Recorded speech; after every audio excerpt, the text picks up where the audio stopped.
গত আইপিএল মরশুমে কেকেআরের জার্সিতে প্রথম ম্যাচেই কিন্তু সবাইকে চমকে দিয়েছিল অঙ্ক্রিস রঘুবংশী। যদিও তিনি সব ম্যাচ খেলার সুযোগ পাননি, তবে মুম্বাইয়ের তরুণ খেলোয়াড়দের মধ্যে নীতিশ রানার পরিবর্তে অঙ্ক্রিস রঘুবংশীকে সবচেয়ে বেশি প্রয়োজন বলে মনে করেছে কলকাতা টিম ম্যানেজমেন্ট। তাই তাকে আবারও কিন্তু দলে নিয়েছে কেকেআর। তাকে আবার দলে নেওয়ার কারণ হচ্ছে নীতিশ রানার ব্যাকআপ প্ল্যান হিসাবে এবং কেকেআরের নতুন স্টার হিসাবে তারা তাকে তৈরি করতে চাইছে, এবং তাকে যে দলে নিয়ে তারা ভুল করেনি তা তিনি প্রমাণ করছেন। অরুণাচল প্রদেশের বিরুদ্ধে বিজয় হাজারে ট্রফিতে অঙ্ক্রিস রঘুবংশী কিন্তু দারুণ খেলেছেন।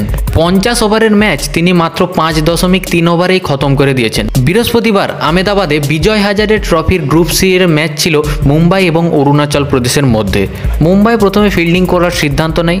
দুর্বল দল হয় শ্রেয়স আয়ার একদমই মাঠে নামেনি, তার পরিবর্তে মুম্বাই দলকে নেতৃত্ব দেয় শার্দুল ঠাকুর। অরুণাচল প্রদেশ 32.2 ওভারে মাত্র 73 রান করে অল আউট হয়ে যায় এবং মুম্বাইয়ের হয়ে শার্দুল ঠাকুর নেয় 3 ওভারে 8 রান দিয়ে 2টি উইকেট।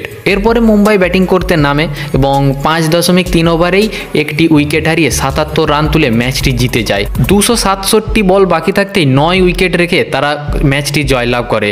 ওপেনিং করতে নামে অঙ্ক্রিস রঘুবংশী এবং তিনি 18 বলেই তিনি হাফ সেঞ্চুরি করে ফেলেন। 9টি 4 এবং 1টি ছক্কা মেরে তিনি 50 রান পূরণ করেন। এইভাবে অঙ্ক্রিস রঘুবংশী মুম্বাই দলকে জিতিয়ে দেন।